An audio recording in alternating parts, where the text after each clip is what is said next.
வணக்கம்.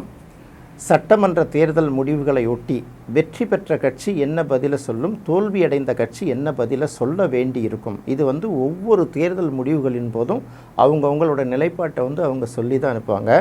தேர்தல் அன்றைக்கே பார்த்திங்கன்னா ஒரு கட்சி அமோக வெற்றி பெற்று போயிட்டுருக்குன்னா மக்கள் அவர்களுக்கு அளித்த நம்பிக்கைக்கு நன்றி, இந்த நம்பிக்கைக்கு பாத்திரமாக நடத்தணும்னு சொல்லிட்டு அற்புதமான அஷூரன்ஸ் எல்லாம் கொடுத்து ஒரு மாதிரி சொல்லிக்கிட்டே இருப்பாங்க.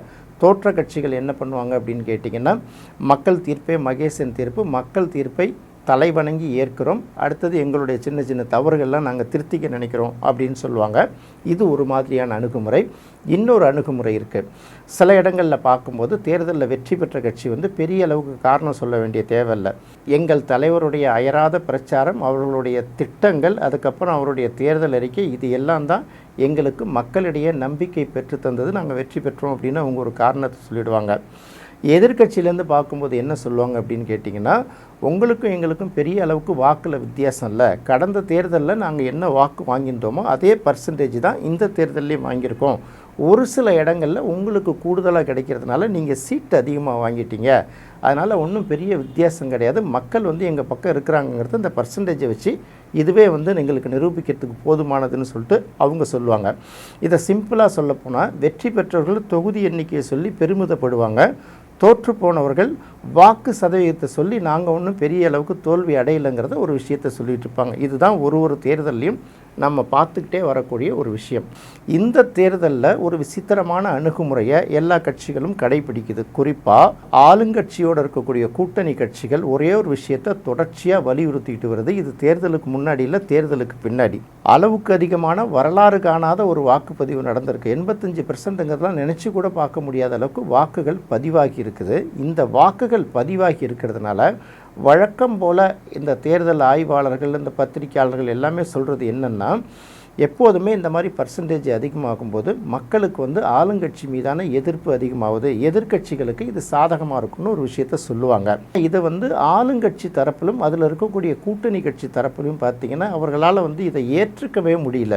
ஏன் ஏற்றுக்க முடியல அப்படின்னு பார்க்கும்போது, இது எப்படி எதிர்கட்சிகளுக்கு சாதகமாக இருக்கும்னு நினைக்கிறீங்க, இதை தொண்டர்கள் கூட உற்சாகம் எழுந்துருவாங்கல்ல, இதை வெளிப்படையாக அவர்கள் சொல்லாமல் அவர்கள் நடத்தக்கூடிய விவாதம்னா ஆளுங்கட்சிக்கு சாதகமாக இருக்கக்கூடிய பல மீடியாக்களில் இது ஒரு பெரிய வாக்குப்பதிவு இல்லை, எஸ்ஐஆர் மூலமாக பல வாக்குகளை நீக்கிட்டதுக்கப்புறம் இருக்கிறதுல இது ஆவரேஜான வாக்குப்பதிவு தாங்கிறத ஒரு விஷயத்தை பார்த்திங்கன்னா ஆளுங்கட்சி தரப்பு சார்பாக தொடர்ச்சியாக, அதாவது தேர்தல் முடிந்த பிறகு இது தொடர்ச்சியாக பதிவு செய்யப்பட்டுக்கிட்டே வருது.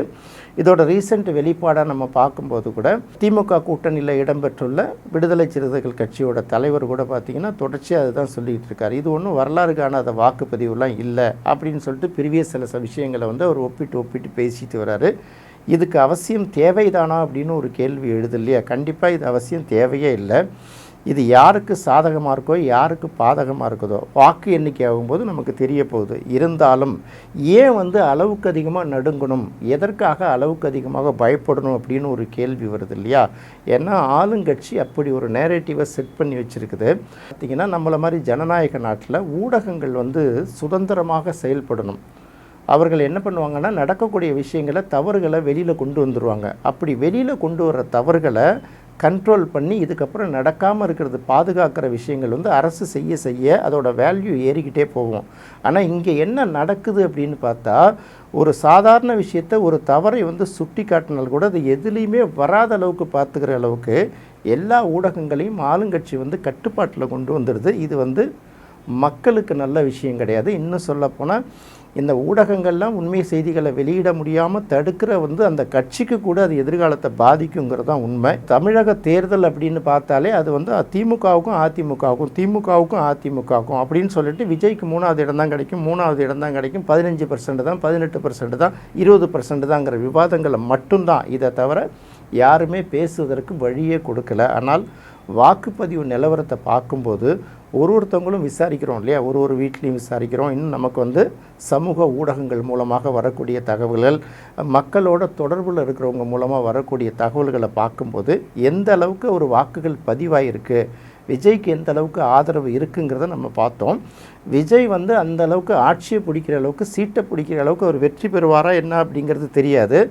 அதே சமயத்தில் விஜய் பிரிக்கக்கூடிய வாக்குகள்ங்கிறது மிகப்பெரிய அளவில் இருக்குங்கிறத மட்டும் நம்ம உறுதியாக சொல்லலாம். இது திமுகவோட வெற்றியை பாதிக்குமா இல்லை அதிமுகவோட வெற்றியை பாதிக்குமாங்கிறது தான் இந்த இடத்துல நடக்கக்கூடிய முக்கியமான சர்ச்சை கருத்து. இதுக்கு யாராலையுமே பதில் சொல்ல முடியல. ஆனாலும் திமுக இது போன்ற ஒரு விவாதம் கூட வரக்கூடாதுங்கிறதுல கவலைப்படுறதுனால தான் இது வரலாறு காணாத வாக்குப்பதிவு இல்லை, இது வரலாறு காணாத வாக்குப்பதிவு இல்லைன்னு சொல்லிட்டு அவர்களுக்கு வேண்டியவர்கள் மூலமாக ஊடகத்தில் பேச வைத்து கொண்டு இருக்கிறது. இது சரியான விஷயமே கிடையாது. திமுக என்ன செய்யணும்னு நினைக்குதோ அவங்க பேசுகிறதுக்கு முன்னாடி கூட்டணி கட்சிகள் அதோட வாய்ஸாக வெளிப்படுது, அதோட குரல்களாக வெளிப்படுறதை தொடர்ந்து பார்த்துக்கிட்டு இருக்கோம். தேர்தலுக்கு முன்னாடியும் அப்படி தான், தேர்தலுக்கு பின்னாடியும் அப்படி தான் நடக்குது. இதுக்கு ஒரு பெஸ்ட்டு எக்ஸாம்பிள் அப்படின்னு சொல்லும்போது, இப்போ விடுதலை சிறுத்தைகள் கட்சி தலைவர் திருமாவளவன் இருக்கார். அவரை பற்றிங்கன்னா மீடியாவில் உள்ள பத்திரிகையாளர்களுக்கு எல்லாருக்குமே ஓரளவு பிடிக்கும். நீங்கள் எந்த கேள்வியை கேட்டாலும் அதுக்கு ஏற்றுக்கிற அளவுக்கு ஒரு பதிலை சொல்லுவார். ஒரு தவறை சுட்டி காட்டினா கூட அதை ஏற்றுக்கிட்டு அதுக்காக பதில் சொல்லக்கூடிய அந்த அளவுக்கு கெப்பாசிட்டி உள்ளவர் கூட இது போன்ற பதில் சொல்ல வேண்டிய நிலைமைக்கு ஆளாகும்போது நமக்கே ஒரு கொஞ்சம் சங்கடமாக தான் இருக்குது. தேர்தலுக்கு முன்னாடியே இது தேர்தலுக்கு பின்னாடி மட்டும்தான் இந்த மாதிரி ஒரு சொல்கிறாருன்னு எடுக்க முடியாது. தேர்தலுக்கு முன்னாடியே பார்க்கும்போது கடலூரில் நடந்த அந்த திமுக கூட்டணி வேட்பாளர்கள் அறிமுக கூட்டத்தில் அவர் பிரேமலதா விஜயகாந்த் பெயரை உச்சரிக்கும் போது அவங்க நிச்சயமாக எழுந்து நிற்கலைங்கிறது மிகப்பெரிய கான்ட்ரவர்சி ஆச்சு. அதுக்கு யாரும் மற்றபடி பதில் சொல்லவே இல்லை. அதன் பிறகு பிரேமலதா விஜயகாந்த் ஒரு தொகுதிக்கும் போய் பிரச்சாரத்துக்கு போகும்போது அங்கே உள்ள விடுதலை சிறுத்தைகள் கட்சி சேர்ந்த தொண்டர்கள் அவங்களுக்கு எதிர்ப்பு தெரிவித்தது நம்ம ஊடகங்களில் பார்த்தோம். இந்த பிரச்சனை ஒரு பக்கம் ஓடிக்கிட்டே இருக்கிறப்ப கடைசியாக தேர்தல் பிரச்சாரத்தில் ஒரு இடத்துல பேசும்போது பிரேமலதா விஜயகாந்தை கூட்டணிக்கு வந்த பிறகு தேமுதிகவுக்கு அதிக சீட்டுகளை கொடுக்கணும்னு வலியுறுத்தினதே நான் தான் அப்படின்னு சொல்லிட்டு விடுதலை சிறுத்தைகள் கட்சி தலைவர் திருமாவளவன் ஒரு இடத்துல பிரச்சாரத்தில் குறிப்பிடுறாரு. இது எல்லாத்தையும் பார்க்கும்போது திமுக என்ன நினைக்குதோ அதை கூட்டணி கட்சிகள் தான் செய்து முடிக்கணும். பொது வெளியில் இது போன்ற ஒரு கெட்ட பெயர்கள் அது கூட்டணி கட்சிகளுக்கு தான் போய் சேரணும் அப்படிங்கிற மாதிரி அவங்களோட ஸ்ட்ராட்டஜி இருக்கிறத மட்டும்தான் புரிஞ்சிக்க முடியுது. இதற்கு ஏன் கூட்டணி கட்சிகள் இரையாகணும் அப்படிங்கிறதும் ஒரு கேள்வி எழுது இல்லையா? இதில் ஒன்று தான் வரலாறு காணாத வாக்குப்பதிவுன்னா அது எதிர்கட்சிக்கு சாதகமாக இருக்கும்.